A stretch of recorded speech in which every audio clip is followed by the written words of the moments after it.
Greetings and salutations, my dear audience. This is Joe St. Egg Benedictus, just coming at you with a top 10 Bible video as I approach 1,000 subscribers. It's all due to my pal Mike and to all the visionaries and mystics out there. Thank you for making my channel what it is. I know when you look back over the 400 some odd videos I made, not all of them are exciting, not all of them are great. Some of them have weird backgrounds like this, where I just throw a camera somewhere and try to make do. And yet, y'all come back time and again, leave such beautiful comments. I think I started my video around 2017, 2018, maybe even earlier. Nevertheless, we really dug deep when it came to COVID. And so now I am presenting to you the top 10 Bibles that I found or have used or have purchased specifically since 2020 in the last 5 years, as we celebrate this 5th year anniversary since really honing in on the channel and coming to terms with being a Bible odds and ends and odd stuff kind of channel. So coming in at number 10 is the Living Bible. The world's most readable Bible, paraphrased by Kenneth Taylor. The thing about this is, one, it's still in the box, which I think is pretty cool. And two, it's practically a brand new copy with this brown leather, gilded writing on the side. Let me make sure I get that right. Beautiful gold leaf gilded edging there. The ribbon, I think I did myself. I know I did it myself because it didn't come with the ribbon. And just this wonderful text and font.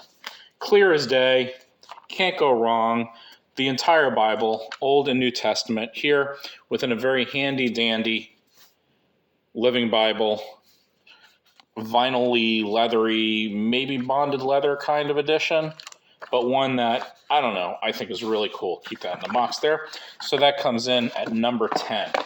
Number 9 is the Expositors New Testament, King James Version. This is the Counselor's Edition from Jimmy Swaggart. Very handy-dandy, again, size. Ribbon is original to the Bible.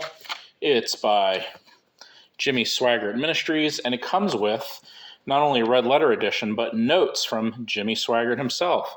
Well, let me take that back. It looks like the only red letter is the commentary. So it is not a red letter edition, but rather the Bible is in black, and the commentaries from Jimmy Swaggart and friends are in red.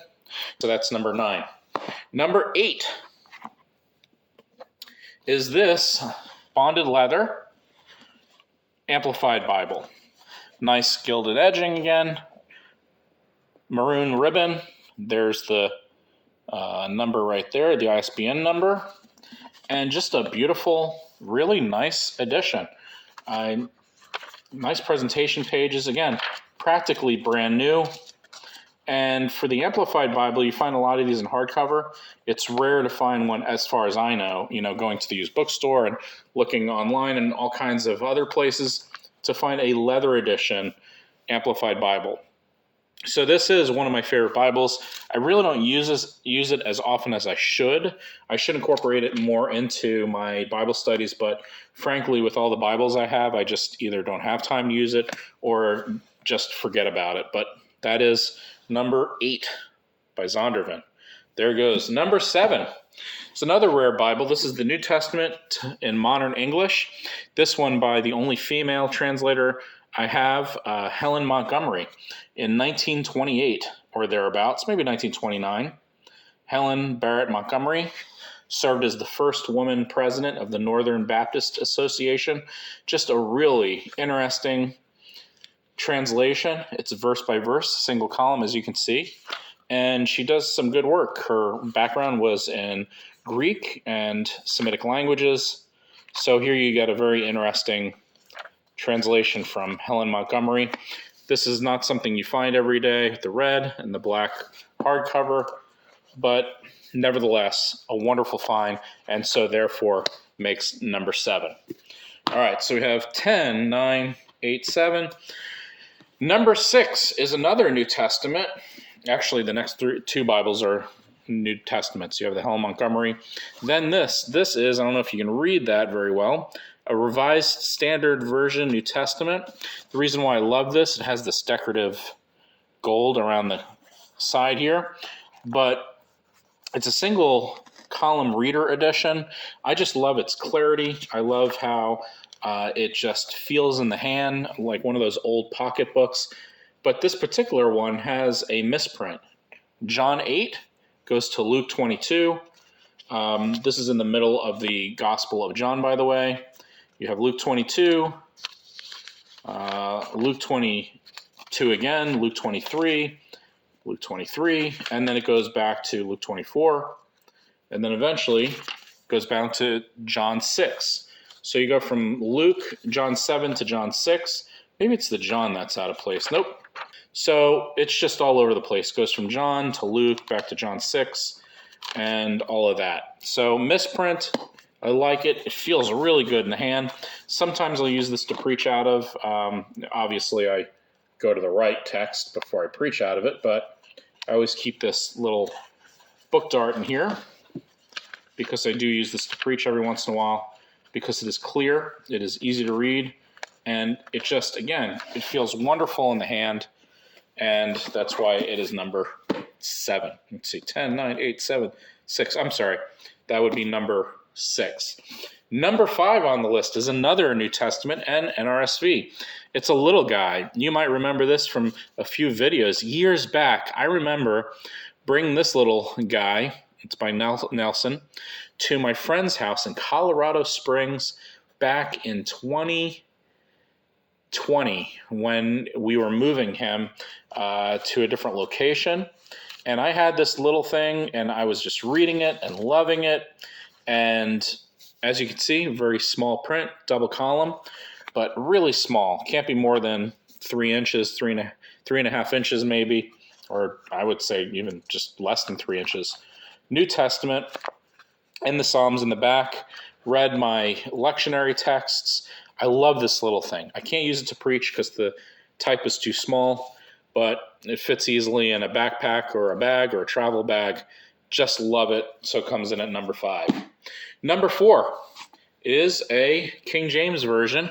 Beautiful edition, nice leather edition. Scoffield Reference Bible by Oxford.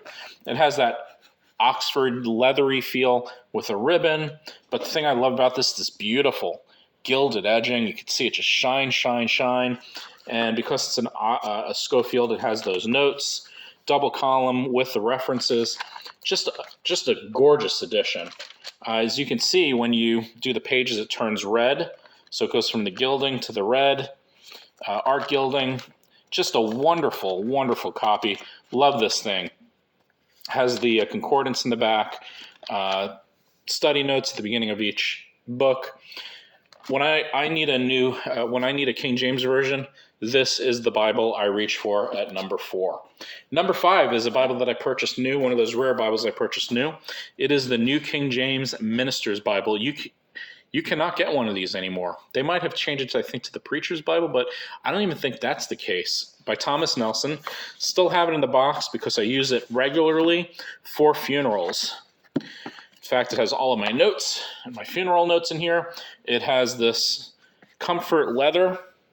You can see the ISBN there. It has the nice gilded edging. It comes with 3 ribbons. I did not add any ribbons. And the great thing about this Bible is not only the clear type and font, as you can see, double column, but it also has in the middle a Minister's Handbook. All right, now where's the Minister's Handbook? There it is. Minister's Handbook. You get to it here. Resources for ministers. It gives you weddings, notes on funerals, dedications, communion, baptisms, all kinds of things. I use it primarily, if you look at my red tab here, for funerals. So it has Psalm 23, John 14. You have some other texts. If you flip the page, it gives you 2 Timothy 4, 1 Thessalonians, 1 Corinthians 15, and several other texts, which I really like. So I use this a lot for funerals. I go to various other texts I have here bookmarked All right, so that is the New King James Version, Minister's Bible, coming in at number 3. Again, you can't get it. I would get it in a different edition if I could, but I couldn't, so New King James Version is what it is. By the way, the New King James Version means a lot to me because I grew up on the New King James Version at my old home church, so I really do love the edition. I love the translation, but it's not one I preach out of because it is not gender accurate, or as some people say, gender inclusive. Coming in at number 2 is this beautiful, with my ribbons added, 4 ribbons, gorgeous, New Oxford Annotated Bible, Revised Standard Version from Oxford. It is a wonderful edition. Look at that beautiful shine. You see that? Like brand new practically. A copy that was printed in 73 and just continues to be the gift that keeps on giving. Beautiful. You have the names here, Herbert May and Bruce Metzger, names that are household names for people who are into Bible translations. You get the beautiful double column text with the stylized, almost Art Deco numbers that have the double lines. You get the notes in the bottom. Turn to another page here. If you get, so like you can see the double Art Deco font, which I absolutely love. Gives it so much personality, so much flair. At the end, you get some essays, you get your helps and various timelines, weights and measures, all kinds of wonderful resources. This is a gorgeous Bible, just absolutely beautiful. Comes in at number 2 because they're hard to find. You can purchase them, but hard to find them used in such good condition because I don't like to buy things new. So this one I picked up for $3. $3. Look at that. $3. That's it. Beautiful find. Amazing. So we have the Living Bible. Number 9 is the Expositors New Testament, Jimmy Swaggart. Amplified Bible for number 7. Then the Helen Montgomery, right? Yeah. Revised Standard Version, Reader's Edition, New Testament. A little double column Revised Standard Version. And then we had, after that, the King James Version, Schofield Edition. Then the Minister's Bible. Minister's Bible there.